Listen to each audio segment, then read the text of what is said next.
Hello guys, welcome to our YouTube channel. Guys एक बार फिर से आपका अपने इस परिवार में स्वागत है। गाइस आज की वीडियो में बात करने वाले हैं UP triple S C ANM 5272 भर्ती क्लास को लेकर। देखिए, इस क्लास से संबंधित ये वीडियो नंबर 17 है। ठीक है, वीडियो नंबर 17 है। ऑलरेडी 16 वीडियो अपलोड हो चुके हैं आपके इस सेशन का। ठीक है, और देखिए जो टॉपिक चल रहा है हमारा 13 नंबर आपके सिलेबस में जिस दिन नोटिफिकेशन आया था 14 अक्टूबर को, आप अपने सिलेबस देखेंगे वहाँ पे। ठीक है, उस नोटिफिकेशन के सिलेबस वाले कॉलम में जाएंगे तो आपको 13 नंबर पे यहीं पे दिखाई दे देगा यही चीज़।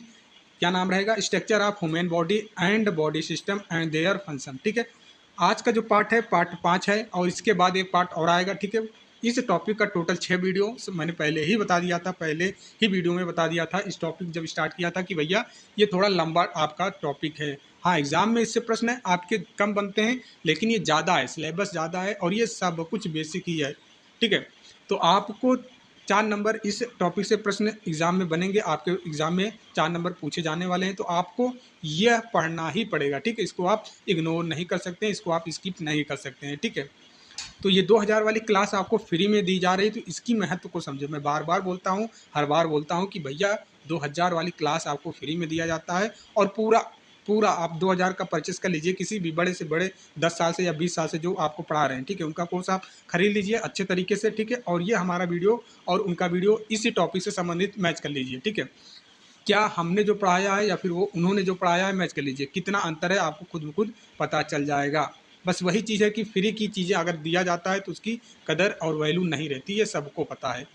ठीक है, लेकिन जो कुछ लोग सीरियस हैं उन्हीं के लिए क्लास दी जाती है, नहीं तो भैया हम भी अपना दूसरा कहीं पे अपलोड करते जो पेड जो 200 रुपये पीडीएफ के लिए, या फिर उनको पीडीएफ ही दे देते, वीडियो ही ना देते। आप लोगों का, कुछ लोगों का लगातार कमेंट ये भी आता है कि सर डेली वीडियो नहीं आती है। डेली डेली वीडियो देने का क्या मतलब है? डेली वीडियो देने का क्या मतलब है? आपने नोटिस किया होगा, जब वीडियो पे 1000 व्यू आ जाते हैं तो हम ऑटोमेटिक वीडियो अपलोड कर देते हैं। 600 500 400 व्यू रहते हैं तो नहीं, क्योंकि मुझे पता है 1000 लोग सीरियस हैं। जब तक ये लोग वीडियो नहीं देख पाएंगे, क्योंकि सब जगह पे ऑलरेडी काम कर रहे हैं, सब लोग पता है, अपना समय निकाल के जैसे ही समय निकालते हैं वैसे ही वीडियो देखते हैं। तो जैसे ही आप लोग कोशिश करिए कि जल्द से जल्द 1000 व्यू आ जाया करें, तो हम जल्द से जल्द वीडियो अपलोड किया करेंगे। और एग्ज़ाम को सीरियस लेके चलिए भैया। अभी तीन तीन नोटिफिकेशन एक ही दिन आया था, 3 एग्जाम का डेट इन्होंने घोषित कर दिया है आयोग वालों ने। ठीक है, यूपी ट्रिपल एस सी आयोग वालों ने। ठीक है, तो वो भी कम भर्ती जिसकी थी, और आप लोगों का तो लंबी भर्ती है। ठीक है, 5000 माने रखता है, तो आपके एग्जाम के डेट भी जैसे ही लास्ट डेट अप्लाई होगा तो बहुत जल्द कंडक्ट हो जाने वाला है। परेशान ना होइए कि लंबा जाएगा, नहीं, जनवरी फरवरी मार्च अप्रैल में हो सकता है आपका एग्जाम। जनवरी से आप उल्टी गिनती शुरू हो जाएगी। ठीक है, जनवरी में भी हो सकता है, फरवरी में भी हो सकता है, मार्च अप्रैल में भी जा सकता है, लेकिन अप्रैल तक आपका एग्ज़ाम कंडक्ट हो जाने वाला है। इसलिए आप लोग सीरियस होकर स्टडी को करें, बार बार बोल रहे हैं। और देखिए ये जैसे ही थियरी अपनी हम पढ़ क्या रहे हैं। ठीक है, हम पढ़ रहे हैं थियरी। ठीक है, theory plus MCQ plus previous year paper. ये जैसे ही पूरा 38 टॉपिक आपका कंप्लीट होगा वैसे ही हम एमसीक्यू का सेशन लाएंगे। ठीक है, चैप्टर वाइज, मतलब चैप्टर वाइज नहीं, जो 38 टॉपिक्स है टॉपिक वाइज, पहले टॉपिक से जैसे मैंने थियरी स्टार्ट किया है वैसे एमसीक्यू हर एक टॉपिक से लगभग 150 से लेकर 200 एमसीक्यू करवा देंगे। ठीक है, ताकि आपका थियरी तो आपने पढ़ा ही है, प्लस वो आपका एक प्रैक्टिस हो जाएगा, दूसरा आपको आइडिया भी लग जाएगा कि ऐसे प्रश्न पूछे जाते हैं, ऐसे प्रश्न पूछे जाएंगे, इस चीज़ का भी आइडिया लग जाएगा। ठीक है, तो चलिए बिना देरी किए हुए, और मैं बार बार बोलता हूँ भैया, जब भी हमारी वीडियो देखा करिए तो प्रॉपर तरीके से कॉपी और पेन लेके बैठ कर अच्छे तरीके से नोट्स बनाते हुए चलें। ठीक है, कुछ लोगों ने मुझे स्क्रीनशॉट भी भेजा था, अलग कॉपी लेके नोट्स बनाया था, और उसका फ्रंट पेज भी मुझे भेजा था कि सर देखिए हमने नोट्स बना लिया है। आपका ऊपर नाम भी लिखे थे, ऊपर नाम भी लिखे थे, Shwet Kamal medical Adda YouTube channel ANM class notes, ऐसा करके लिख के मुझे भेजे थे। तो ये बहुत अच्छा लगता है कि आप सीरियस हैं, अपनी पढ़ाई को कर रहे हैं और मुझे इंपॉर्टेंट दे रहे हैं, आपको कंटेंट हमारा अच्छा लग रहा है, तो भैया लाइक शेयर या फिर कमेंट के माध्यम से बता दिया करें। फीडबैक जरूरी होता है, नहीं तो हम डिमोटिवेट हो जाते हैं, अगला वीडियो फिर आने में देरी हो जाती है, या फिर आपके लिए काम करने का भी मन नहीं करता है कि यार देखिए, जब तक भर्ती नहीं आई थी तब तक मैंने पूरा प्रयास किया भर्ती निकलवाने के लिए, और भर्ती निकलवा भी दी, बोले भी थे जब तक भर्ती नहीं आएगी तब तक मेरा एक सिंगल वीडियो आपके क्लास को लेकर नहीं आएगा। और जब भी वीडियो आएगा तो केवल प्रयास को लेकर ही आएगा, कैसे भर्ती निकलवाया जाए, कहाँ से क्या किया जाए, ये सब चीज़ें। अब भर्ती आ गई है, अब प्रॉपर तरीके से क्लास भी आ रही। इवन मैंने ये भी फालतू का वीडियो नहीं बनाया कि फॉर्म आवेदन ये करो वो करो, दुनिया भर की चीज़ें कुछ नहीं। भर भर के लोगों ने बनाया वीडियो कि ये करो वो करो, इतना काम है, वो है, दुनिया भर की चीज़ें, लेकिन मेरा नहीं। जिस दिन नोटिफिकेशन जारी हुआ आपका, उसी दिन से क्लास शुरू हो गई और अब तक क्लास ही चल रही है आपकी। तो ज़्यादा कुछ नहीं बोलेंगे, बस यही बोलेंगे कि भैया आप सही प्लेटफॉर्म पे जुड़े हैं, एक ट्रस्टेड प्लेटफॉर्म पे जुड़े हैं, जो तैयारी ही नहीं बल्कि आपका एग्ज़ाम डिले होगा उसके लिए भी तैयार रहता है, आपका रिजल्ट नहीं होता है तो उसके लिए भी तैयार रहता है, रिजल्ट में डिले होता है उसके लिए भी तैयार रहता है। आपकी बात को जहाँ तक आप नहीं पहुँचा पाते वहाँ तक हम पहुँचाने का प्रयास करते हैं। ये हमेशा प्रयास रहेगा और देखिए था, रहेगा और आगे भी रहता रहेगा, ठीक है। तो इसीलिए बोलते हैं वीडियो को लाइक कर दिया करें, ठीक है, जिससे मोटिवेशन हमें मिले, ठीक है। और हम तब तक आपके लिए मेहनत करते हैं जब तक आपको सफलता ना मिले, ठीक है। सफलता ना मिल जाए तब तक हम आपके लिए मेहनत करते रहें, और उस मेहनत के लिए मोटिवेशन हमें ज़रूर चाहिए, और वो मोटिवेशन आप दे सकते हो लाइक के माध्यम से, ठीक है। ये आज की वीडियो जो है आपका ब्लड सर्कुलेशन सिस्टम से है, ठीक है, रक्त परिसंचरण प्रणाली से है, ठीक है। तो इसकी कुछ बेसिक चीज़ें हैं, हम जान लेते हैं, फिर आपको यहाँ टॉपिक पे आते हैं, ठीक है। देखिए हम ये तो पढ़ेंगे ही पढ़ेंगे, ठीक है। रक्त आपका ये रक्त परिसंचरण प्रणाली से प्रश्न पढ़ेंगे ही पढ़ेंगे, इसकी थियोरी पढ़ेंगे ही पढ़ेंगे, लेकिन उससे पहले हमको ज़रूरी क्या हो जाता है, एंडोक्राइन, ठीक है, एंडोक्राइन सिस्टम पढ़ना ज़रूरी होता है। इस चीज़ को पढ़ेंगे तभी हमको ये चीज़ समझ में आएगा।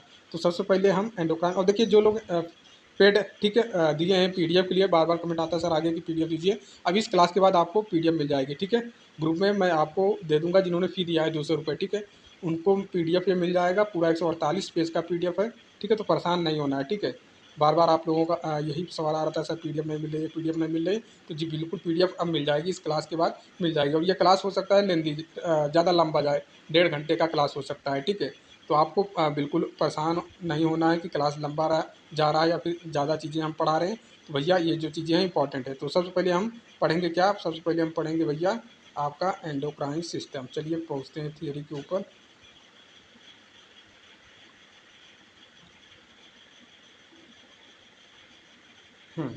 तो हम आज पढ़ेंगे सबसे पहले एंडोक्राइन सिस्टम, ठीक है। अंतःस्रावी ग्रंथियाँ, अंतःस्रावी ग्रंथियाँ क्या है, ठीक है। इसकी कुछ बेसिक हम फिगर के माध्यम, देखिए जैसे आपके ये जो टॉपिक चल रहा है पूरा स्ट्रक्चर ही है, human body structure and there system, यही चीज़ें हैं।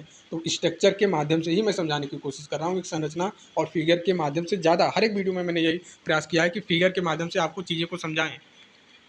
सबसे पहले आपको जानना है कि आपका एक्सोक्राइन ग्लैंड कौन सा है, ठीक है। एक्सोक्राइन ग्लैंड, एंडोक्राइन ग्लैंड से पढ़ने से पहले एक्सोक्राइन ग्लैंड के बारे में, ठीक है, बाह्यस्रावी ग्रंथि के बारे में जानना है कि ये कौन कौन से होते हैं, ठीक है। और इनमें क्या अंतर होता है, ठीक है। एक्सोक्राइन और एंडोक्राइन में क्या डिफरेंस रहता है, मेनली क्या अंतर रहता है, ये बेसिक चीज़ें हैं जो आपको जानना ही होगा। तो एक्सोक्राइन ग्लैंड कौन कौन से होते हैं, लीवर जैसे हुआ, ये आपका बहिस्रावी ग्रंथि है, ठीक है। स्वेट, पसीने वाली ग्रंथियाँ जो हैं, ठीक है, ये आपका बहिस्रावी या एक्सोक्राइन आप बोल सकते हो, ठीक है। ऑयल ग्लैंड, ठीक है, ये भी एक्सोक्राइन और बहिस्रावी ग्रंथि हैं। ये सारे आपको याद होना चाहिए लाइन से, ठीक है। मेमोरी ग्लैंड, ठीक है, टीयर ग्लैंड, ये लार वाली ग्रंथि, ये सभी एक्सोक्राइन या बहिस्रावी ग्रंथि हैं। अच्छा, एक्सोक्राइन ग्लैंड और एंडोक्राइन ग्लैंड में मेन डिफरेंस क्या है, तो भैया ये जो एक्सोक्राइन ग्लैंड होती हैं, ठीक है, बहिस्रावी ग्रंथि जो होती हैं, ये इनके पास डक्ट होती हैं, इनके पास नलिकाएं होती हैं। क्या होती हैं, नलिकाएं होती हैं, ठीक है। ये जो भी चीज़ें रहती हैं एक नलिका में, ठीक है, नलिका में भेज देते हैं, डक्ट में भेज देते हैं, फिर डक्ट के माध्यम से ये सारा कुछ बॉडी के विभिन्न अंगों तक पहुंचता है। क्लियर, ये चीज़ समझ में आएगा नहीं चाहिए। इनके पास मेनली क्या होता है, डक्ट होता है, ठीक है। तो यही डिफरेंस है, एक्सोक्राइन ग्लैंड के पास डक्ट रहती है जबकि एंडोक्राइन के पास डक्ट नहीं रहती है, ठीक है। तो प्रश्न कभी कभी ऐसे बनता है, ठीक है, प्रश्न ऐसे बनता है, यहाँ पे प्रश्न भी लिखा है, देखिए कभी कभी एग्जाम में ऐसे प्रश्न बन जाएगा कि निम्नलिखित में से बताइए कौन सी बहिस्रावी ग्रंथि हैं। अब ऑप्शन दे देगा, ठीक है, यकृत, श्वेत ग्रंथि, लार ग्रंथि या फिर डी, इनमें से सभी। तो आप देख लीजिए यहाँ पे लीवर बोला है तो लीवर है, हाँ ठीक है, यहाँ भी लिखा है श्वेत ग्रंथि या फिर स्वीट ग्लैंड, यहाँ पे है, हाँ। फिर लार ग्रंथि देखिए सर, यहाँ पे लार ग्रंथि है, ये देखिए है, तो ये सभी हैं जो बहिस्रावी ग्रंथि हैं। तो आपको समझ में आया, एक्सोक्राइन ग्लैंड या फिर बहिस्रावी ग्रंथि के पास डक्ट होती हैं, ठीक है, और एंडोक्राइन के पास डक्ट नहीं होती हैं। तो एक्सोक्राइन ग्लैंड जो भी रहते हैं ये अपना हार्मोन डक्ट में, ठीक है, डक्ट, इनके पास डक्ट रहती है, इनके पास नलिका रहती है, सपोज दैट, ठीक है, ये नलिका है। तो ये जितनी भी ग्लैंड रहेंगी, ठीक है, एक्सोक्राइन बहिस्रावी ग्रंथि ये अपना हार्मोन नली में, ठीक है, नली में छोड़ेंगे। नली में छोड़ने के बाद यहाँ से ये नली से बॉडी के विभिन्न अंगों तक पहुँच जाएगा, ठीक है। तो इस चीज़ को समझना जरूरी है आपको। अब देखिए, अब आपको एंडोक्राइन ग्लैंड, ठीक है, यहाँ पे आपको दिखाई दे रहा होगा एंडोक्राइन ग्लैंड, ठीक है, अंतःस्रावी ग्रंथियाँ।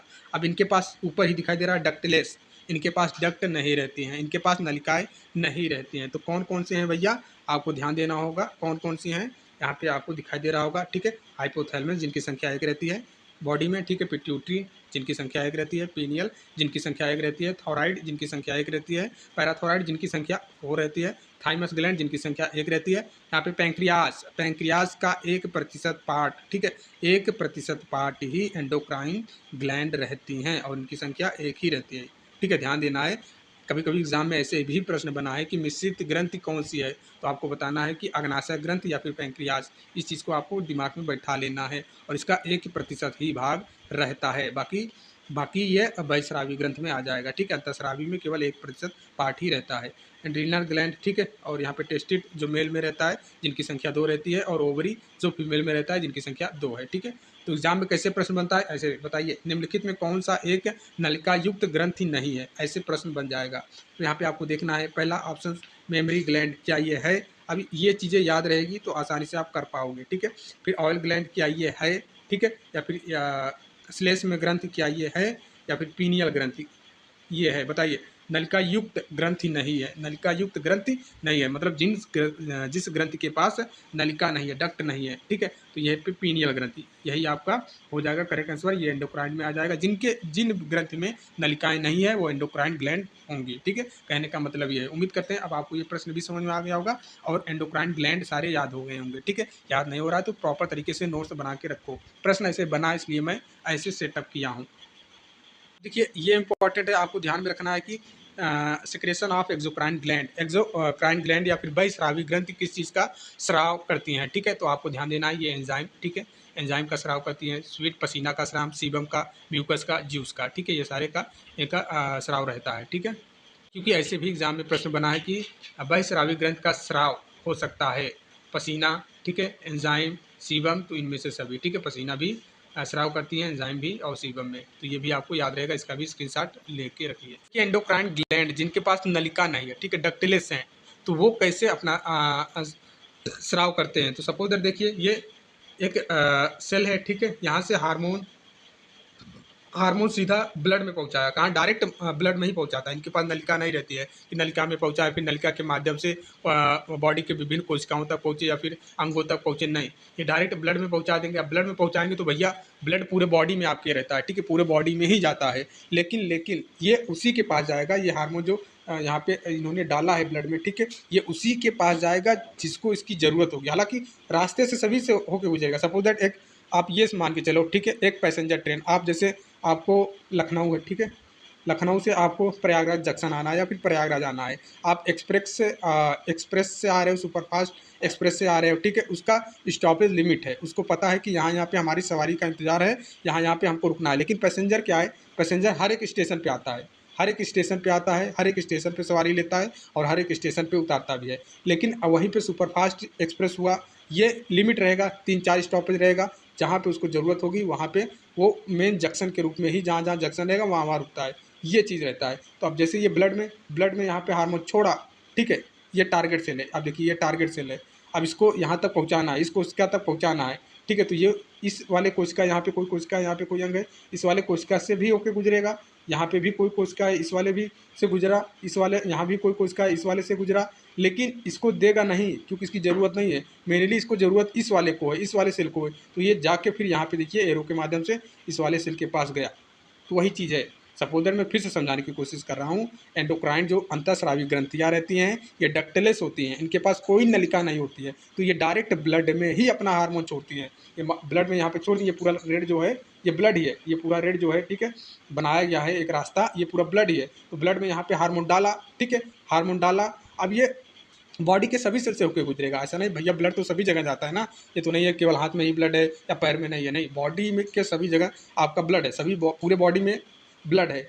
तो ये सभी सेल के रास्ते से होके गुजरेगा, सभी सेल के रास्ते से होके गुजरेगा, लेकिन जो इसका टारगेट सेल है जिसको ज़रूरत है उसी को जाके हार्मोन देगा। जैसे देखिए यहाँ से हार्मोन डाला, यहाँ आया, ठीक है, यहाँ से यहाँ आया, यहाँ आया, यहाँ आया, और टारगेट सेल इसका ये है, तो सीधा यहाँ पे गया, उसी प्रकार फिर उसके बाद ये यहाँ से गया, यहाँ से गया, यहाँ से टारगेट सेल इसका ये है, तो फिर ये इसको दिया। अब यहाँ पे भी रुका, यहाँ पे कोई सेल है, इसको नहीं देगा क्योंकि इसका टारगेट ये नहीं है। यहाँ पे भी कोई सेल मान लीजिए रख दीजिए, इसको भी नहीं देगा, इसको भी नहीं देगा, क्योंकि इसको टारगेट नहीं बनाया। जिसको ज़रूरत है उसी को देगा। जैसे आप चला रहे हो, ठीक है, जैसे आप सपोज दैट ट्रेन से ही, अभी मैंने सबसे सरल एग्जांपल बता दिया। ये पूरा मान लीजिए आपका एक रूट है, ठीक है, ये यहाँ पे आपका स्टेशन है, ये हो गया आपका प्रयागराज और ये हो गया लखनऊ, ठीक है, ये लखनऊ हो गया। आप पैसेंजर से जाओगे, ठीक है, तो हर एक स्टेशन पे ये पैसेंजर रुकेगी, यहाँ पे रुकेगी, यहाँ पे रुकेगी, यहाँ पे भी रुकेगी, यहाँ पे रुकेगी, यहाँ पे रुकेगी। तो हर एक स्टेशन पे रुकेगी। वहीं पे आप सुपर फास्ट पकड़ लेते हो, कोई ट्रेन कोई एक्सप्रेस पकड़ लेते हो सुपर फास्ट, तो वो मेनली वहीं वहीं पे रुकेगा जहाँ उसको ज़रूरत है कि यहाँ पे ज़्यादा सवारी आते हैं, यहाँ पे ज़्यादा सवारी बैठते हैं। जैसे कि यहाँ पे एक स्टॉपेज हो गया, एक स्टॉपेज यहाँ पे हो गया, तो ये पैसेंजर की तरह नहीं चलेगा। फिर ये यहाँ पे ही डायरेक्ट आके रुकेगा, यहाँ पे सवारी लेगा, यहाँ पे कुछ सवारी उतरेंगे, कुछ चढ़ेंगे, फिर उसके बाद यहाँ पे रुकेगा, यहाँ पे भी कुछ सवारी उतरेंगे, कुछ चढ़ेंगे। वही एक प्रकार से समझ सकते हो आप। एंडोक्राइन ग्लैंड जो है सीधा हार्मोन ब्लड में छोड़ती हैं। ब्लड में छोड़ने के बाद वो हार्मोन उसी सेल के पास जाएगा, उसी के सेल के पास जाएगा जिसको उसकी ज़रूरत है, ठीक है। कहने का मतलब ये हुआ। अब देखिए मानव शरीर में, ठीक है, मस्तिष्क में कौन कौन से एंडोक्राइन उपस्थित हैं।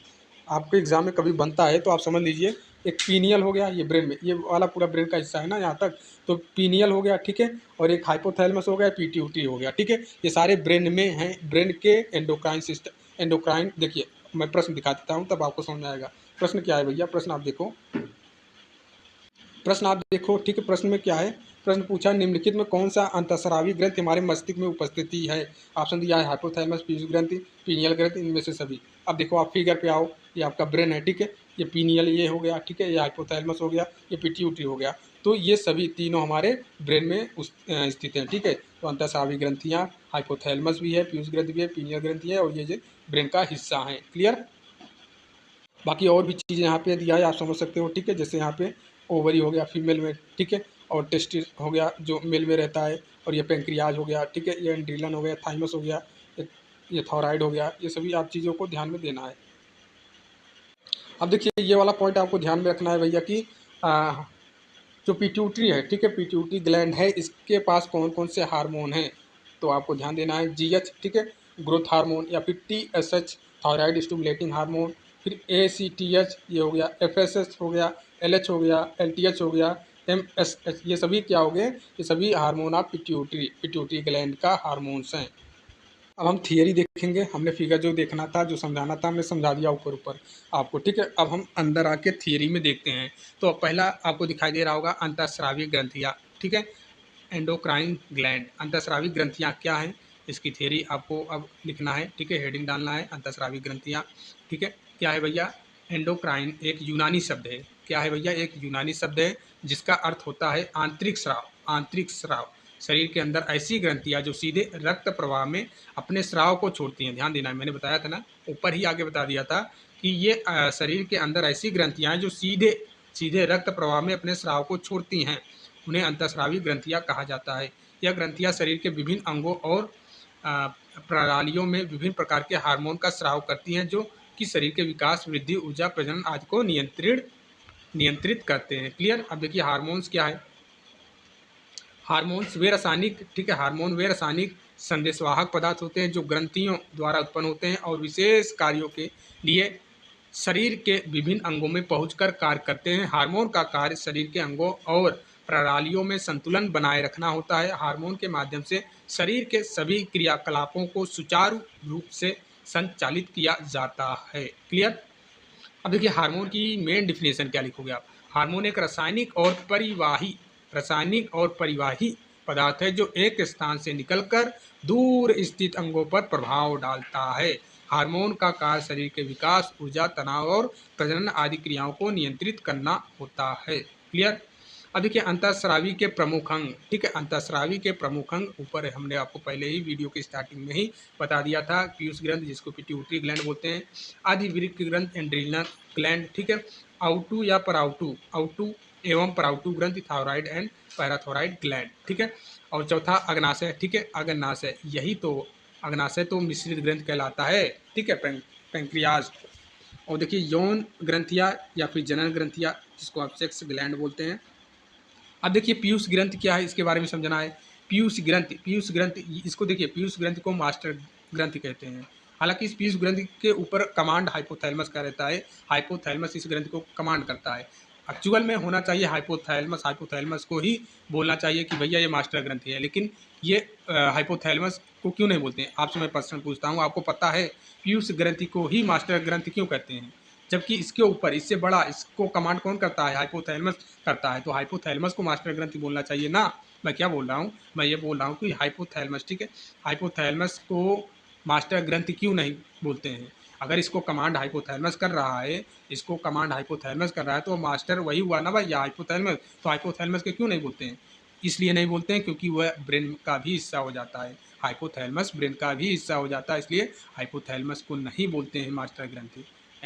ठीक है, पिट्यूटरी ग्रंथि को ही बोलते हैं, ठीक है, वही चीज़ है। अब देखिए, आपके एग्जाम में बनेगा मास्टर ग्रंथि किसे कहते हैं, तो आपको बताना है पीयूष ग्रंथि को कहते हैं, ठीक है। पीयूष ग्रंथि मैंने आपको बता दिया क्यों नहीं बोलते हैं हाइपोथैलेमस को या फिर पीयूष ग्रंथि को ही मास्टर ग्रंथि क्यों बोलते हैं, ये मैं आपको समझाया हूँ।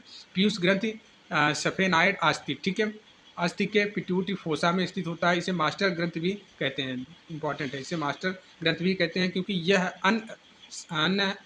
अंतःस्रावी ग्रंथियों के कार्यों को नियंत्रित करता है। अब समझ लीजिए क्यों मास्टर ग्रंथि कहते हैं, क्योंकि यह अंतःस्रावी ग्रंथियों के कार्यों को नियंत्रित करता है। हाइपोथैलेमस वो ब्रेन का हिस्सा हो जाता है, ब्रेन के चीज़ों को नियंत्रण करता है, लेकिन ये अंतःस्रावी ग्रंथियों को नियंत्रित करता है। सभी अंतःस्रावी ग्रंथियों को पीयूष ग्रंथि ही नियंत्रण करता है, इसलिए यह मास्टर हुआ। अब देखिए, इसकी लंबाई 4 mm, चौड़ाई 1 mm, वजन लगभग 500 मिग्रा, ठीक है। अब देखिए पीयूष ग्रंथि के भाग कौन कौन से हैं, ठीक है। पीयूष ग्रंथि के 2 भाग होते हैं, एक अग्र, दूसरा पक्ष, ठीक है। अब देखिए पीयूष ग्रंथि के कार्य ध्यान देना है। अग्र पीयूष ग्रंथि के कार्य, अग्र पीयूष ग्रंथि के कार्य क्या है? यह जो है TSH हार्मोन, ठीक है। दूसरा ग्रोथ हार्मोन जिसको आप सोमैटोट्रोपिन हार्मोन बोलते हैं। तीसरा ये पूटिका उद्दीपक हार्मोन जिसको FSH बोलते हैं, ठीक है। और तीसरा आपका पितिकारक, देखिए हिंदी वर्ड ऐसे हैं कि आपको LH ध्यान देना है, ठीक है। अब देखिए प्रोलैक्टिन, और ये सभी हार्मोन का ये कार्य, हार्मोन का बनाना इसका कार्य है, ठीक है। अब देखिए ये पश्च पीयूष ग्रंथि का कार्य क्या है? ये वैसोप्रेसिन, फिर ऑक्सीटोसिन और 2 हार्मोन का नियंत्रण करता है। देखिए अधिवीर की ग्रंथि, ठीक है। और दूसरा जो है अधिवीर की ग्रंथि के बारे में जानेंगे, एड्रेनल ग्लैंड के बारे में। अधिवीर की ग्रंथि वृक्क किडनी के ऊपर स्थित होता है। कहाँ पे स्थित होता है? किडनी के ऊपर। देखिए अधिवीर की ग्रंथि वृक्क, जिसको किडनी बोलते हैं, के ऊपर स्थित होता है। इसकी लंबाई लगभग 5 सेंटीमीटर और चौड़ाई लगभग 1 सेंटीमीटर होती है। अधिवीर के ग्रंथि के भाग देखना है, ठीक है। कौन कौन से भाग हैं? संपुटिका, प्रांतस्था, अंतस्था, ठीक है, ये सभी भाग हैं, ठीक है। यहाँ पे मुझे इंग्लिश डालना चाहिए, ये भी हिंदी में ही है। अब देखिए प्रांतस्था का कार्य, ठीक है, आपको ध्यान में देना है। यह 2 प्रकार के स्टेरॉइड हार्मोन का निर्माण करते हैं। कौन कौन सा? ये है, ठीक है, आप देख सकते हो, इसको याद कर लेना, ठीक है। और अंतस्थता का कार्य देखिए, यह कटेचो लामाइन हार्मोन का निर्माण करती हैं, ठीक है। जैसे कि आपका ये है, याद करके रखना है आपको ये, ठीक है। अब देखिए अब थायराइड ग्लैंड, ठीक है, थायराइड ग्लैंड का क्या है सीन यहाँ पे? थायराइड ग्लैंड गले के निचले हिस्से में स्थित होती है और दो पिंडों में बटी होती है। इन पिंडों को जोड़ने वाली पतली पट्टी को देखिए कैसे रहता है थायराइड ग्लैंड। मैं आपको थोड़ा फिगर बना के बता देता हूँ, फिगर बना के आपको समझा देता हूँ कैसे रहती है।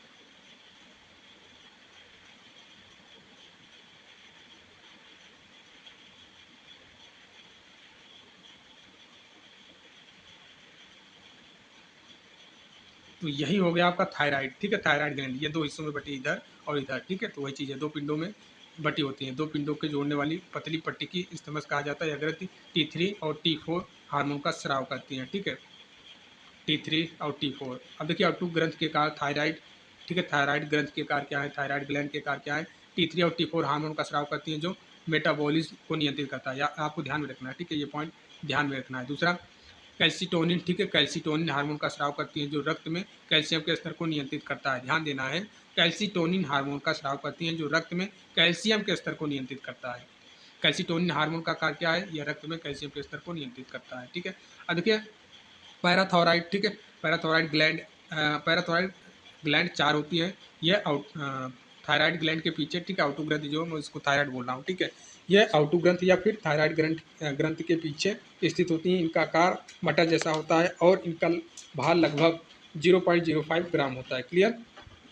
पैराथायरॉइड ग्लैंड का कार्य क्या है, यहाँ पे आपको देखना है। यह पैराथार्मोन हार्मोन का निर्माण करती है। किसका? पैराथार्मोन हार्मोन का निर्माण करती है, जो रक्त में कैल्शियम का स्तर बनाए रखता है। रक्त में कैल्शियम का स्तर बनाए रखता है, ठीक है, पैराथार्मोन हार्मोन, ठीक है। अग्नाशय के बारे में यहाँ से प्रश्न बना था आपके एग्जाम में, ठीक है, लास्ट टाइम। अग्नाशय एक मिश्रित ग्रंथि है जो आंतरिक और बाह्य दोनों प्रकार का स्राव करती है। इसका भार लगभग 60 ग्राम होता है और इसकी लंबाई 12 से 15 सेंटीमीटर होती है। अग्नाशय के भाग कौन कौन से हैं, ठीक है, सभी को पता होगा। शीर्ष, उच्च, मध्य, ठीक है। लैंगरहैंस की दीपिकाओं में प्रकार, ये तो मैं पहले भी बता दिया हूँ, अभी बता रहा हूँ। अल्फा कोशिका जो ग्लूकागन हार्मोन का निर्माण करती है, बीटा कोशिका और जो इंसुलिन हार्मोन का निर्माण करती है, और डेल्टा कोशिका जो सोमेटोस्टैटिन हार्मोन का निर्माण करती है, सोमेटोस्टैटिन हार्मोन। अग्नाशय एक क्षारी, ठीक है, क्षारी तरल रस का स्राव करती है जिसे अग्नाशिक रस कहते हैं। क्लियर। और भी एक चीज़ इंपॉर्टेंट है, यहीं से प्रश्न बना था, यहीं से, ठीक है, यहीं से प्रश्न बना था 92-12 वाली भर्ती में। अग्नाशय रस के 3 प्रमुख एंजाइम हैं, ठीक है, इसको आप सही कर लेना, ठीक है। 3 प्रमुख एंजाइम है। पहला लाइपेज, तो यही पूछा था, निम्नलिखित में कौन सा अग्नाशय रस का एंजाइम है, ऑप्शन दिया था, ठीक है, तो लाइपेज दिया था, लाइपेज वहाँ पे करेक्ट हो जाता है। तो आपको ध्यान देना, 3 है, एक लाइपेज हो गया, एक एमाइलेज हो गया, एक ट्रिप्सिनोजोन हो गया। हालांकि ये मैं पढ़ चुका हूँ, ठीक है, डाइजेस्टिव सिस्टम में मैं ये आपको बता चुका हूँ, ठीक है, पाचन तंत्र में। अब देखिए यौन ग्रंथियाँ के बारे में आपको ध्यान देना है। यौन ग्रंथियाँ शरीर में प्रजनन प्रणाली को नियंत्रित करने वाले हार्मोन का निर्माण करती हैं। स्त्रियों में अंडाशय, ठीक है, ओवरी से कौन कौन सा, ये आपको ध्यान देना है। अंडाशय एस्ट्रोजन और प्रोजेस्टेरोन हार्मोन का निर्माण करती हैं, ध्यान देना है। अंडाशय एस्ट्रोजन और प्रोजेस्टेरोन हार्मोन का निर्माण करते हैं जो प्रजनन, मासिक धर्म और गर्भावस्था को नियंत्रित करते हैं। और पुरुषों में जो मिश्रण है टेस्टिस है, ये एंड्रोजन हार्मोन का निर्माण करते हैं जिनमें टेस्टोस्टेरोन प्रमुख होता है। यह पुरुषों के विकास और प्रजनन को नियंत्रित करता है। अब देखिए प्रश्न बनाना है, हमने थियरी देख लिया है, एंडोक्राइन सिस्टम से जितनी थियरी थी वो हमने समझ लिया है। अब एंडोक्राइन सिस्टम से कुछ प्रश्न बनाते हैं। पहला प्रश्न है, ध्यान देना है, पीयूष ग्रंथि जिसको आप इंग्लिश में बोलते हैं पिट्यूटरी ग्लैंड का आकार और स्थान क्या है। ध्यान देना है, आकार और स्थान क्या है और यह अन्य अंतःस्रावी ग्रंथियों के कार्यों को नियंत्रित करने में कैसे महत्वपूर्ण भूमिका निभाता है। ध्यान देना है, प्रश्न क्या है, पूछा है कि पीयूष ग्रंथि का आकार और स्थान क्या है, पीयूष ग्रंथि का शेप और लोकेशन क्या है और यह कैसे अंतःस्रावी ग्रंथियों के कार्यों को नियंत्रण करता है। तो ऑप्शंस हैं, पढ़िए, यहीं पे क्लियर हो जाएगा। ऑप्शंस पहला है क्या, यह एक लंबी और चौड़ी ग्रंथि है जो गर्दन में स्थित होती है, या फिर यह एक छोटी ग्रंथि है जो मस्तिष्क के अधीन होती है और विभिन्न हार्मोन का स्राव करती है, यह केवल मेटाबॉलिज्म से संबंधित हार्मोन का निर्माण करती है, या शरीर के सभी अंगों के कार्य को संतुलित करने वाली प्रमुख ग्रंथि है। तो बताइए क्या होगा। पहला ऑप्शन से इन्होंने बोला है, देखिए ध्यान देना है, ठीक है, पिट्यूटरी ग्लैंड के बारे में पूछा है, ठीक है। यह एक लंबी तो नहीं होगी, हमने तो पढ़ा है भैया छोटी ग्रंथि होती है, ठीक है, तो ये ऑप्शन कट जाएगा। यह एक छोटी ग्रंथि है जो मस्तिष्क के अधीन होती है, ध्यान देना है, मस्तिष्क के अधीन होती है, जी हाँ बिल्कुल मस्तिष्क के अधीन होती है, ठीक है। मैंने आपको पहले ही फिगर में बता दिया था कि ब्रेन में, ठीक है, एंडोक्राइन ग्लैंड 3 होती हैं, पिट्यूटरी ग्लैंड और भी पीयूष ग्रंथि 3 ग्लैंड के बारे में बताया था। तो ये मस्तिष्क के अधीन होती है, ये भी बात सही है, और ये छोटी ग्रंथि है और विभिन्न हार्मोन का स्राव करती है, ये भी। तो यही ऑप्शन आपका करेक्ट हो जाएगा। सी वाला क्यों, क्योंकि इसमें केवल लग गया है तो वैसे ही काट देंगे। और डी वाला, यह शरीर के सभी अंगों के कार्यों को संतुलित करने में प्रमुख ग्रंथि है, डी वाला भी आपका गलत हो जाएगा। तो इसका correct answer option number B. स्पष्टीकरण आप देख सकते हो, स्पष्टीकरण पढ़ लिया करिए ताकि याद हो जाए कुछ थियरी भी। पीयूष ग्रंथि मस्तिष्क के आधार पर स्थित होती है, इसकी लंबाई लगभग 4 mm, चौड़ाई 1 mm होती है। यह अंतःस्रावी ग्रंथियों के कार्यों को नियंत्रित करने के लिए विभिन्न हार्मोन का स्राव करती है, जैसे कि ग्रोथ हार्मोन, TSH, FH, ठीक है, FS, ठीक है, FSH हार्मोन, LH हार्मोन, जो शरीर के विकास और वृद्धि में महत्वपूर्ण भूमिका निभाते हैं, ठीक है। प्रश्न नंबर सेकंड देखना है, प्रश्न नंबर सेकंड क्या है, एड्रीनल ग्लैंड, ठीक है, एड्रीनल ग्लैंड के 3 प्रमुख भाग कौन से हैं। अब बताइए, आइए पता करते हैं 3 भाग कौन से हैं और इन भागों का कार्य क्या है, ठीक है, इनका कार्य क्या है। विशेष रूप से प्रांतस्था और अंतस्था की भूमिका पर चर्चा करें। केवल बाह्यस्रावी ग्रंथि के रूप में कार्य करते हैं, पहला ऑप्शन से। दूसरा ऑप्शन है बी, तीनों भागों का कार्य समान और केवल हार्मोन का स्राव करते हैं। अब देखिए सी ऑप्शन बोला है, संपुटिका बाहरी संरचना प्रांतस्था स्टेरॉइड हार्मोन का निर्माण करती हैं और अंतस्था कैटचो, ठीक है, कैटचो लामाइन, ठीक है, हार्मोन का निर्माण करती हैं। इसका करेक्ट आंसर क्या हो जाएगा। और डी वाला देखिए, अंतस्तः केवल, जो केवल केवल लगा है यहाँ पे तो आप ऐसे भी काट दो, इसमें भी केवल लगा है तो ऐसे ही काट दो। दो ऑप्शन तो कट गया। अब बचा है सी और डी। अब देखिए सी और डी बचा है। सी बोला है कि संपुटिका बाहरी संरचना है। जी हाँ, यही तो सही हो गया। ये आपका सी वाला करेक्ट हो जाएगा। आगे हमको चेक ही नहीं करना है डी वाला। हमने दो ऑप्शन कैसे काटा, बी और सी बचा था ना, दो ऑप्शन ऐसे काटा जिसमें केवल ये ऐसे काटा, इसमें केवल ये ऐसे काटा। अब बचा बी और सी, जिसका करेक्ट आंसर बी वाला ही हो जाएगा। ठीक है, यहाँ पे स्पष्टीकरण दिया है, आप पढ़ सकते हो। स्पष्टीकरण अधिवीर, ठीक है, अधिवीर की ग्रंथ एड्रीनल ग्लैंड तीन भागों में विभाजित होती है। जो संपुटिका और प्रांतस्था और अंतस्था। संपुटिका ग्रंथि बाहरी परत होती है जो ग्रंथ की सुरक्षा करती है, और प्रांतस्था मुख्य रूप से ग्लूकोकार्डिकाइड्स और मिनरलो कार्डिकाइड्स का निर्माण करती हैं, जबकि अंतस्था कैटेलोचामाइन हार्मोन जैसे, यहाँ पे पूरा हार्मोन का नाम दिया है, आप यहाँ पे पढ़ सकते हो। क्लियर, दोनों हार्मोन को आपको नाम याद रखना है। ठीक है, एड्रेनालाइन और नॉर एड्रेनालाइन, ठीक है, का निर्माण करती हैं, जो तनाव की स्थिति में शरीर की प्रतिक्रियाओं को नियंत्रित करते हैं। प्रश्न नंबर थर्ड बनाना है। ठीक है, प्रश्न नंबर थर्ड बोला है कि आउट ग्रंथि या फिर थायराइड ग्लैंड के कार्यों में T3 और T4 हार्मोन का क्या महत्व है। इन हार्मोन के स्राव में किस प्रकार की असमानता के कारण परिणाम हो सकते हैं। पहला ऑप्शन दिया, ये हार्मोन केवल तनाव को कम करने के लिए आवश्यक है।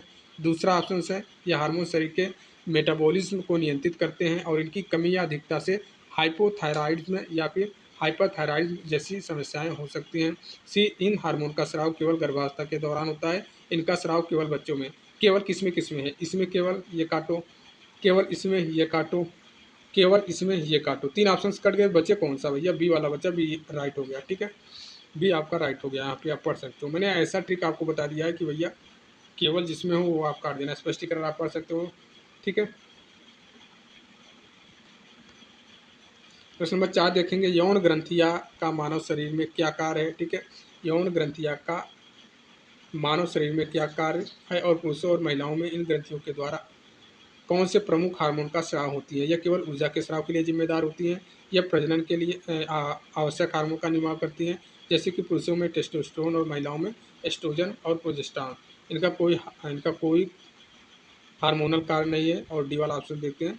डी वाला ऑप्शन से यह केवल शरीर के तापमान को नियंत्रित करता है। बताइए, सबसे पहले आपको क्या बताना है। केवल यहाँ पे है काटो, केवल यहाँ पे है काटो। अब बचा दो ऑप्शन, बी और सी। इनका कोई, अरे भैया ऐसे तो नहीं, इसका correct answer option number B हो जाएगा। ठीक है, यहाँ पे देख लीजिए, बी है और स्पष्टीकरण भी दिया है, पढ़ लीजिए। ठीक है, स्पष्टीकरण पढ़ लीजिए। यौन ग्रंथियाँ, ठीक है, यौन ग्रंथियाँ पुरुषों में विसरण और महिलाओं में अंडाशय में प्रजनन के लिए आवश्यक हार्मोन का निर्माण करती हैं। पुरुषों में टेस्टोस्टेरोन का स्राव होता है, जो पुरुषों के शारीरिक विकास और प्रजनन में महत्वपूर्ण भूमिका निभाता है, जबकि महिलाओं में एस्ट्रोजन और प्रोजेस्टेरॉन गर्भावस्था और मासिक धर्म चक्र को नियंत्रित करते हैं। क्लियर। प्रश्न नंबर 5 देखना है, अग्नाशय। ठीक है, अग्नाशय के मुख्य कार्य और इसके तीन प्रकार की कोशिकाएं अल्फा बीटा डेल्टा का क्या महत्व है। ठीक है, अब देखिए, यह केवल, ठीक है, पहला है ऑप्शन, यह केवल बाह्यस्रावी ग्रंथि के रूप में कार्य करती हैं। यह कोशिकाएं केवल मेटाबॉलिज्म को नियंत्रित करती हैं। ये हार्मोन रक्त शर्करा के स्तर को नियंत्रित करते हैं। अल्फा ग्लूकागन, बीटा इंसुलिन और डेल्टा सोमेस्टोस्टेटिन हार्मोन का निर्माण करती हैं। इनका कोई हार्मोनल कार्य नहीं होता है। तो काटोगे कैसे, पहले हमको पता नहीं है तो कैसे काटोगे। ट्रिक है, हमने बता रखा है, केवल जिसमें लगे उसको काट दो। केवल इसमें है और किसमें, इसमें भी केवल है, यहाँ पे केवल है तो इसको भी काटो। और इनका कोई हार्मोनल कार्य नहीं है तो ये भी काट दो। सी वाला आपका राइट हो जाएगा और सही भी है, पढ़ो। देखिए, ये हार्मोन रक्त शर्करा के स्तर को नियंत्रित करते हैं। अल्फा ग्लूकागन, बीटा इंसुलिन और डेल्टा सोमेस्टोस्टेटिन हार्मोन का निर्माण करती हैं। तो आपको ये करेक्ट हो जाएगा। ठीक है, थियरी में हम बता चुके हैं, स्पष्टीकरण आप पढ़ सकते हो। प्रश्न नंबर 6 देखिए, पैराथायरॉइड ग्लैंड। ठीक है, पैराथायरॉइड ग्लैंड की संख्या, स्थान और इसके द्वारा स्रावित हार्मोन का कार्य क्या है। तो बताइए, पैराथायरॉइड हमने थियरी आपको बताया है भैया। ठीक है, इसका correct answer option number C सही हो जाएगा। 4, ठीक है, 4 ग्रंथ के पीछे रक्त में कैल्शियम स्तर को बढ़ाना, ये कार्य है। संख्या इसकी 4 है। लोकेशन इसका आउटू ग्रंथ के पीछे, कार्य इसका रक्त में कैल्शियम स्तर को बढ़ाना। ठीक है, स्पष्टीकरण आप पढ़ सकते हो। किस प्रकार का हार्मोन, ठीक है, देखिए किस प्रकार का हार्मोन, नेक्स्ट प्रश्न है, किस प्रकार का हार्मोन आउटू ग्रंथि द्वारा स्रावित होता है और इसका मुख्य कार्य क्या है। ठीक है, किस प्रकार का हार्मोन आउटू ग्रंथि द्वारा स्रावित होता है। ठीक है, और इसका मुख्य कार्य क्या है। क्या यह हार्मोन मानव शरीर के मेटाबॉलिज्म को प्रभावित करता है। ऑप्शन पहला दिया है कैल्सिटोनिन, इसका कार्य रक्त में कैल्शियम के स्तर को बढ़ाना और यह मेटाबॉलिज्म को प्रभावित नहीं करता है। बी ऑप्शन दिया T3 और T4 हार्मोन मेटाबॉलिज्म को नियंत्रित करते हैं और शरीर के ऊर्जा स्तर को प्रभावित करते हैं। सी वाला ऑप्शन है केवल एंड्रेनालाइन, यह केवल तनाव के समय काम करता है। और डी ऑप्शन से प्रोलैक्टिन, इसका कार्य केवल स्तन के दूध का उत्पादन करना होता है। तो इसका करेक्ट आंसर क्या हो जाएगा भैया? Option number B. ठीक है, T3 और T4 हार्मोन, ठीक है, ध्यान देना, बी करेक्ट हो जाएगा। T3 और T4 हार्मोन मेटाबॉलिज्म को नियंत्रित करते हैं और शरीर के ऊर्जा स्तर को प्रभावित करते हैं। पूछा क्या है इसमें, देखिए पूछा क्या है प्रश्न, किस प्रकार का हार्मोन आउटो ग्रंथि द्वारा स्रावित होता है? थायराइड ग्रंथि, थायराइड ग्लैंड द्वारा स्रावित कौन कौन से होता है? हमने थियरी में आपको बता दिया था कि T3 और T4, और ये हार्मोन मेटाबॉलिज्म को नियंत्रित करते हैं और शरीर के ऊर्जा स्तर को प्रभावित करते हैं। ठीक है, स्पष्टीकरण आप पढ़ सकते हो, यहाँ पे स्पष्टीकरण दिया है, अच्छे से पढ़ सकते हो। प्रश्न नंबर 8 देखेंगे। प्रश्न नंबर 8 पूछा है, क्या आप पीयूष ग्रंथि के अग्र और पश्च भागों के कार्यों को तुलना कर सकते हैं? किस प्रकार के हार्मोन का स्राव प्रत्येक भाग से होता है? पहला ऑप्शन दिया है अग्र भाग केवल प्रोलैक्टिन का निर्माण करता है और पश्च भाग केवल ऑक्सीटोसिन का। बी ऑप्शन दिया है अग्र भाग ग्रोथ हार्मोन, ठीक है, और LH का निर्माण करता है, जबकि पश्च भाग ऑक्सीटोसिन और वैसोप्रेसिन का। ठीक है, तो सी वाला ऑप्शन दिया है, ठीक है, दोनों भाग केवल ऊर्जा स्राव और में सहायक होते हैं। ठीक है, और डी वाला है अग्रभाग केवल स्टेरॉइड हार्मोन का निर्माण करता है, ठीक है, और पश्च भाग हार्मोन नहीं बनाता है। करेक्ट आंसर क्या हो जाएगा? थियरी में हमने पढ़ा है, ठीक है, अग्रभाग जो है ग्रोथ हार्मोन GH जिसको आप बोलते हो, ठीक है, और FSH, ठीक है, FSH और LH, ठीक है, निर्माण करता है, जबकि पश्च भाग ऑक्सीटोसिन और वैसोप्रेसिन का निर्माण करता है। ठीक है, ये आपको ध्यान में रखना है। यह स्पष्टीकरण आप देख सकते हो। प्रश्न नंबर 9 देखना है, ठीक है, एंड्रीनल ग्लैंड अधिवृक्क ग्रंथि के अंतस्था द्वारा निर्मित कैटेचोलामाइन, ठीक है, हार्मोन का क्या कार्य है और यह हार्मोन शरीर में किस प्रकार की प्रतिक्रिया को उत्प्रेरित करते हैं? यह हार्मोन केवल रक्त शर्करा को कम करते हैं, यह हार्मोन प्रतिरक्षा प्रणाली को कमजोर करते हैं, यह हार्मोन फाइट या फ्लाइट प्रक्रिया को प्रेरित करते हैं, ठीक है, और जिससे शरीर को तत्कालिक तनाव के प्रति प्रतिक्रिया करता है। जी हाँ, बताइए करेक्ट क्या होगा? इसका राइट आंसर क्या हो जाएगा? Option number C. ठीक है, यह हार्मोन फाइट या फ्लाइट प्रतिक्रिया को प्रेरित करते हैं, जिससे शरीर तत्कालिक तनाव के प्रति प्रतिक्रिया करता है। सपोज दैट कि आप समझोगे कैसे, ठीक है, समझोगे कैसे, जैसे आप किसी कमरे में आपको जाना है, कोई सामान लेना है, आपका यहाँ पे बुक पड़ा हुआ है कमरे में, ठीक है, बुक पड़ा है, आप यहाँ से जा रहे हो, ठीक है, दरवाजे के पास जैसे ही पहुँचते हो, इस कमरे में अंधेरा छा जाता है या फिर इस कमरे की लाइट चली जाती है और अजीब सा साउंड निकलने लगता है। अब आपके अंदर तनाव आ जाएगा, आपके अंदर डर आ जाएगा, आपके अंदर तनाव आ जाएगा, आपके अंदर डर आ जाएगा, तो आपके अंदर ऐसा स्थिति क्रिएट हो जाएगा कि यार या तो लड़ो या तो यहाँ से भागो, या तो अंदर जाके उस चीज़ को देखो क्या है, उसका सामना करो, या तो बैग पीछे लौट जाओ, बुक को छोड़ो, बाहर में जाए बुक, पहले अपनी जान बचाओ। तो वही चीज़ है, यहाँ पे ये एक्टिव हो जाता है अधिवृक्क की ग्रंथि। ठीक है, एड्रीनल ग्लैंड ग्रंथि के अंतस्था द्वारा निर्मित कैटेचोलामाइन हार्मोन का क्या कार्य है? तो इसका कार्य यही है, इसका कार्य है कि यह हार्मोन फाइट या फ्लाइट प्रतिक्रिया को प्रेरित करते हैं, जिससे शरीर तत्कालिक तनाव के प्रति प्रतिक्रिया करता हो। ठीक है, ये आपका करेक्ट हो जाएगा। ऑप्शन नंबर सी स्पष्टीकरण आप देख सकते हो। प्रश्न नंबर 10 देखना है, अग्नाशय की लंगरहैंस की दीपिकाएँ किस प्रकार की कोशिकाओं से बनी होती हैं और इनका मानव शरीर पर मुख्य कार्य क्या है? तो इसका करेक्ट आंसर क्या हो जाएगा? इसका right answer option number B हो जाएगा। ये 3 प्रकार की कोशिकाओं से बनी होती हैं, मैंने आपको बता दिया, ध्यान देना, ये इंपॉर्टेंट है।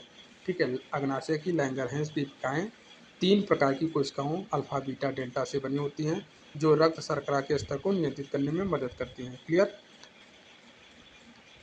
स्पष्टीकरण आप देख सकते हो, अग्नाशय की लैंगरहैंस की दीपिकाएँ अल्फा बीटा और डेल्टा कोशिकाओं से बनी होती हैं। अग्नाशय की लैंगरहैंस की दीपिकाएँ किनकी अल्फा बीटा और डेल्टा कोशिकाओं से बनी होती हैं। 3 कोशिकाओं से बनी होती हैं, जिनका नाम है पहला अल्फा, दूसरा बीटा और तीसरा डेल्टा। अल्फा कोशिकाएँ का ग्लूकागन का निर्माण करती हैं। ध्यान देना, एग्जाम में कभी कभी बन जाता है, अल्फा कोशिकाएँ किस हार्मोन का निर्माण करती हैं? तो ग्लूकागन का निर्माण करती हैं, जो रक्त शर्करा को बढ़ाता है। बीटा कोशिकाएँ इंसुलिन का निर्माण करती हैं, जो रक्त शर्करा को कम करता है। और डेल्टा कोशिकाएँ सोमेटोस्टैटिन हार्मोन का निर्माण करती हैं, जो दोनों हार्मोनों के स्राव को नियंत्रित करती हैं। यह संतुलन शरीर में ऊर्जा स्तर बनाए रखने में मदद करता है। अब देखिए, शरीर की 5 इंद्रियां के बारे में आपको समझना है। त्वचा शरीर का सबसे बड़ा अंग है, जो इसके अंग है और इसके कई कार्य होते हैं। मुख्य रूप से संवेदनशीलता, सुरक्षा से संबंधित। इसका कुल क्षेत्रफल लगभग 2 वर्ग मीटर और इसकी मोटाई 1 से 2 mm के बीच होती है। त्वचा कई परतों से बनी होती है, प्रत्येक की अपनी विशिष्ट भूमिकाएं होती हैं। देखिए, त्वचा की संरचना देखना है, ठीक है। एपिडर्मिस बाहरी परत, जो ध्यान देना है, एपिडर्मिस या त्वचा की बाहरी परत है, ठीक है। और स्ट्रेटम कार्नियम, ठीक है। स्ट्रेटम कॉर्नियम यह सबसे बाहरी परत है, ठीक है। जो सबसे बाहरी परत है, जो मृत कोशिकाओं से बनी होती हैं, जो पर्यावरण क्षेत्र के खिलाफ सुरक्षा प्रदान करती हैं। देखिए देखिए इसी का 3 परत, एपिडर्मिस का भी 3 परत है भैया, ठीक है। एपिडर्मिस का भी 3 परत है। तीनों परत का आपको नाम और कार्य पहला, दूसरा, तीसरा ये, ठीक है। पहला क्या नाम है? Stratum corneum. दूसरा स्ट्रेटम ल्यूसीडम, ठीक है। और तीसरा स्ट्रेटम ग्रेन्युलोसम, ठीक है। ये आपको ध्यान में रखना है। अब देखिए, अब एक और परत है, ये स्ट्रेटम बेसाल, ठीक है। अब देखिए डर्मिस, ठीक है। डर्मिस को ध्यान देना है, एपिडर्मिस के नीचे की परत, दूसरी दूसरी हो गया डर्मिस, ठीक है। एक एपिडर्मिस, दूसरा डर्मिस। अब देखिए एपिडर्मिस के नीचे की परत जिसमें संयोजी ऊतक रहते हैं, इस डर्मिस में संयोजी ऊतक रहते हैं। संयोजी ऊतक जैसे कि रक्त वाहिकाएँ, बालों के कूप और ग्रंथियाँ होती हैं। इसमें 2 उप परतें होती हैं, ठीक है। इन दोनों परतों को ध्यान में रखना है। कार्य पैपिली परत हो गया, जो छोटी रक्त वाहिकाएँ और संवेदनशील रिसेप्टर होती हैं, जो एपिडर्मिस को पोषण प्रदान करती हैं, ठीक है। एपिडर्मिस को पोषण कौन प्रदान करती हैं? यही आपका पैपिलरी, ठीक है, पैपिलरी परत हो गई। तो दूसरा क्या है? रेक्टिकुलर परत हो गया। दूसरा क्या है? रेक्टिकुलर परत। और ये इसका कार्य क्या है? यह घनी संयोजी ऊतक से बनी होती हैं, जो त्वचा की ताकत और लचीलापन प्रदान करती हैं। रेक्टिकुलर परत त्वचा को ताकत और लचीलापन प्रदान करती हैं। अब देखिए तीसरा क्या है? हाइपोडर्मिस, ठीक है। हाइपोडर्मिस यह सबसे गहरी परत है, जिसे उपत्वचा भी कहा जाता है, जिसमें ढीला संयोजी ऊतक और वसा होती है। वसा किसमें रहता है? हाइपोडर्मिस, जो इंसुलेशन और इसका कार्य क्या है? इंसुलेशन और कुशनिंग प्रदान करती हैं, ठीक है। देखिए त्वचा के कार्य आपको ध्यान में रखना है। सुरक्षा, पहला सुरक्षा किससे? रोगाणुओं से, रसायनों से, केमिकल से, भौतिक क्षति के खिलाफ एक बाधा के रूप में कार्य करती है। टेम्परेचर का नियंत्रण करती है। कैसे भैया? पसीना बहा दो, पसीना के माध्यम से, ठीक है। संवेदनशीलता, संवेदनशीलता भी होती है, जैसे कि स्पर्श से, दबाव से, दर्द से, तापमान से संवेदनशील रिसेप्टर होती हैं। क्लियर? देखिए निर्गमन पसीने का माध्यम से अपशिष्ट उत्पादों का समाप्त करती हैं, ठीक है। देखिए विटामिन डी का संश्लेषण भी त्वचा के माध्यम से होता है। सूर्य के प्रकाश को विटामिन डी में परिवर्तित करती है, और जो कैल्शियम के अवशोषण के लिए आवश्यक है। अब देखिए जीभ, आपकी जीभ जो है, टंग, जीभ एक मांसपेशी अंग है, जो मुंह के फर्श पर, क्या है? यह मांसपेशी अंग है, जो मुंह के फर्श पर स्थित, और यह स्वाद चबाने, निगलने और बोलने के लिए आवश्यक है, ठीक है। जीभ, जीभ की संरचना, ऊपरी ऊपरी भाग को पपीला बोलते हैं, ठीक है। जीवा की सतह पर छोटे छोटे निप्पल और उभार होते हैं, जिनमें स्वाद कलिकाएँ होते हैं, ठीक है। अब ये सब आपको पढ़ना है, ठीक है। जीभ के कार्य यहाँ इंपॉर्टेंट है भैया। स्वाद संवेदनशीलता, चबान, ठीक है, चबान में भी महत्वपूर्ण है, निगलने में भी महत्वपूर्ण है, भाषा देने में भी महत्वपूर्ण है। जीभ, आँख के बारे में देख लेना है, ठीक है। नेत्र दृष्टि के अंग, जो हमें प्रकाश के माध्यम से वातावरण का अनुभव करने की अनुमति देते हैं। नेत्र की संरचना आपको देखना है, ठीक है। आउटर लेयर, ठीक है, इसमें स्क्लेरा सफ़ेद भाग और कॉर्निया पारदर्शी सामने वाला भाग शामिल है। मध्य परत में देख लेना है क्या क्या है। मध्य परत में रक्त वाहिकाएँ और रंग द्रव्यों से भरी होती हैं, जो नेत्र को पोषण देती हैं, ठीक है। आंतरिक परत, इसमें भी देख लेना है, रॉड्स और कोन को होते हैं, ठीक है। आंतरिक परत में रॉड्स और कोन होते हैं, जो प्रकाश और रंग का पता लगाते हैं। तो प्रकाश और रंग का पता कौन लगाता है? रॉड्स और कोन, ठीक है। नेत्र के कार्य, दृष्टि, ठीक है, विजन में, सुरक्षा में, ठीक है। अब देखिए कान तो बॉडी का संतुलन भी करता है, सुनने में भी मदद करता है, और ये 3 भागों में विभाजित किया गया है, बाहरी कान, मध्य कान और आंतरिक कान। देखिए कान की संरचना, बाहरी कान, ठीक है, बाहरी कान देखना है इसका, मध्य कान देखना है क्या रहता है इसमें, ठीक है। हालांकि ये चीज़ इंपॉर्टेंट नहीं है, इसलिए मैं थोड़ा स्किप भी कर रहा हूँ चीज़ों को। देखिए कान के कार्य, सुनने में, ठीक है, संतुलन में, जो मैं पहले ही बता दिया हूँ। अब देखिए नाक के बारे में, नाक क्या है भैया? ये गंध की भावना के लिए जिम्मेदार होती है और श्वसन में भी भूमिका निभाती है। नाक की संरचना, बाहरी नाक, नाक की गुहा, ठीक है, नेजल कैविटी जिसको बोलते हैं। नाक के कार्य भी देखना है, गंध में, ठीक है, श्वसन में मदद करता है, ठीक है।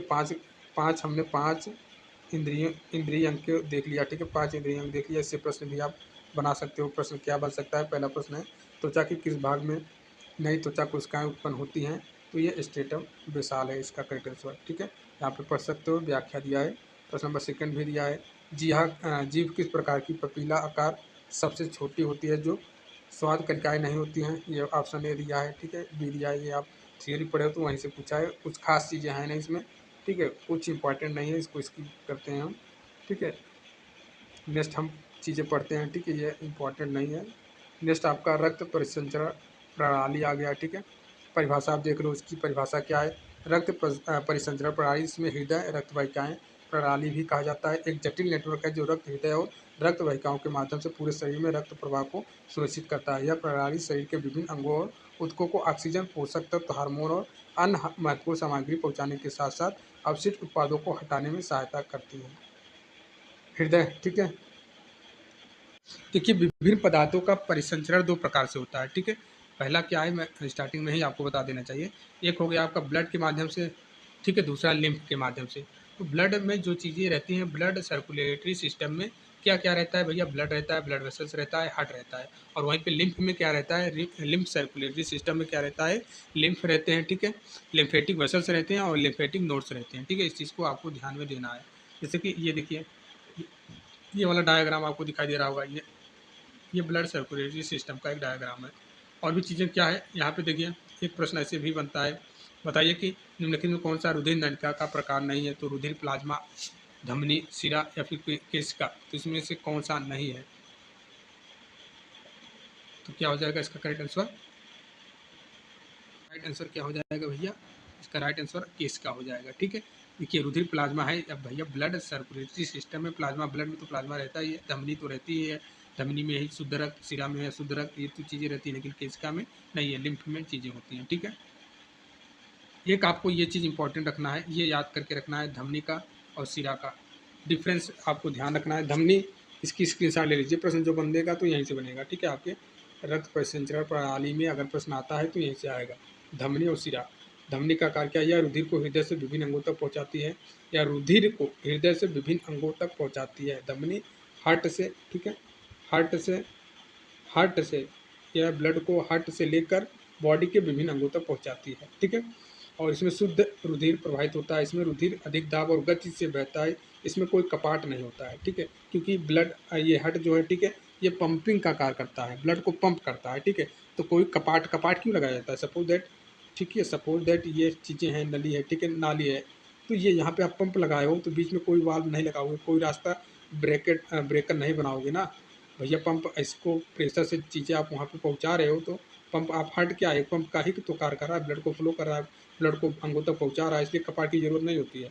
वहीं पे सिरा में कोई चीज़ें देखिए पंपिंग का नहीं, बॉडी से जो आपका ब्लड है वो यहाँ तक हार्ट तक आना है, हार्ट तक आना है। अब यहाँ पंपिंग का कोई कार्य है नहीं, अब ये पता लगा इसको पहुँचाया फिर वापस यहीं पे चला जाएगा, तो नहीं, इसलिए कपाट लगाते हैं ताकि एक बार आ गया दोबारा फिर ना जा पाए वहाँ पे, इसलिए यहाँ पे सिरा में कपाट रहता है।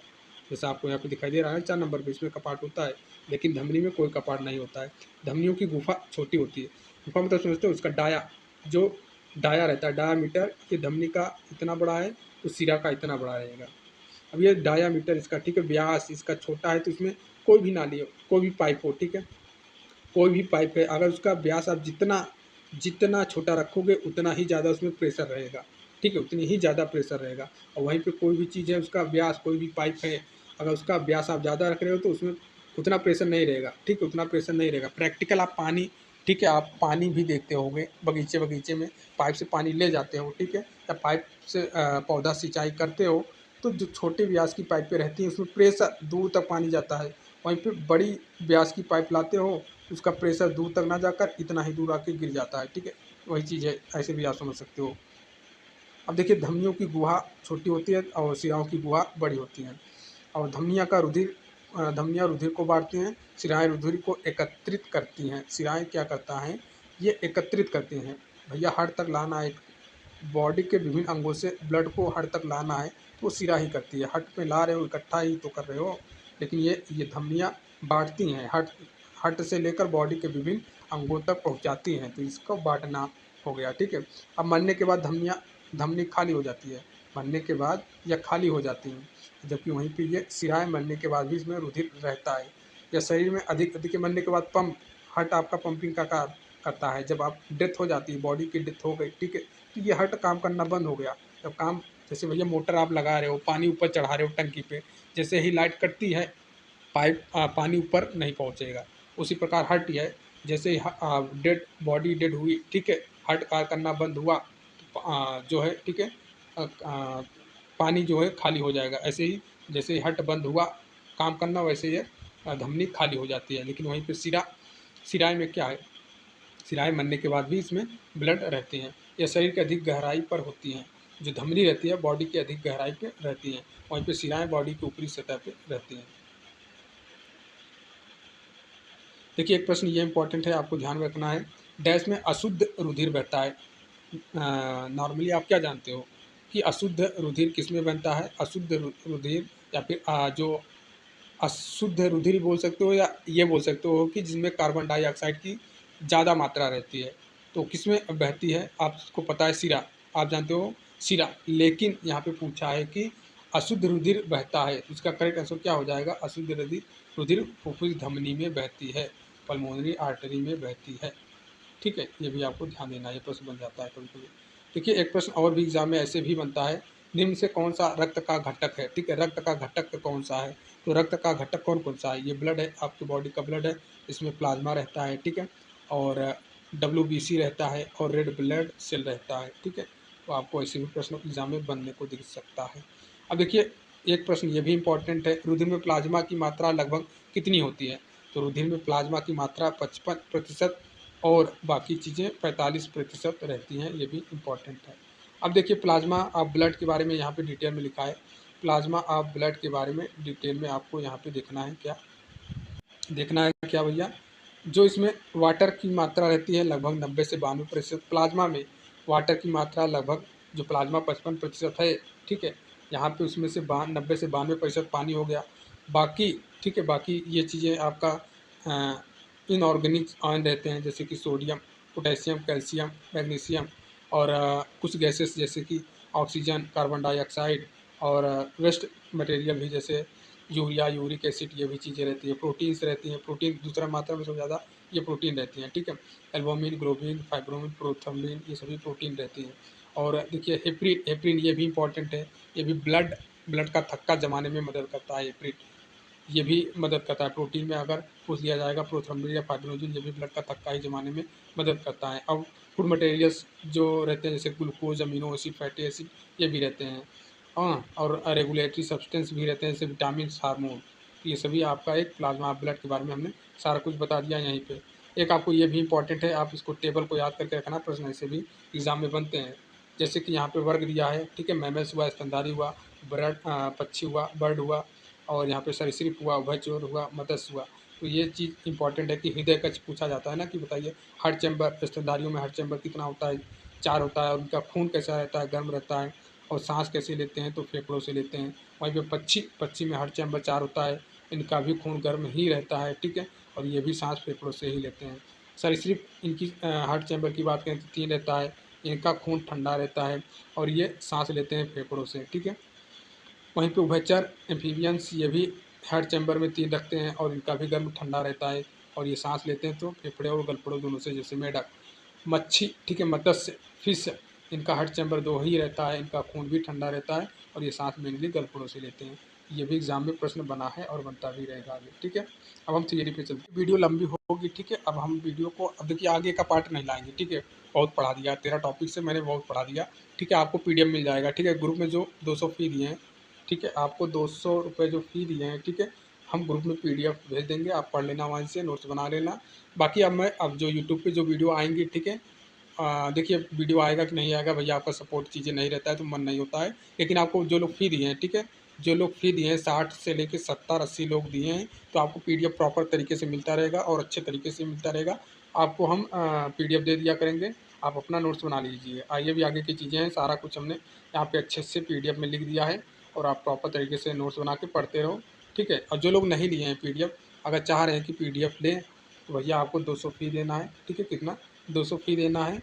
आपको कमेंट बॉक्स में आप जाओगे, कमेंट करने जाओगे, तो वहाँ के कमेंट बॉक्स में ग्रुप का लिंक दिया रहेगा, उस ग्रुप को ज्वाइन होना है।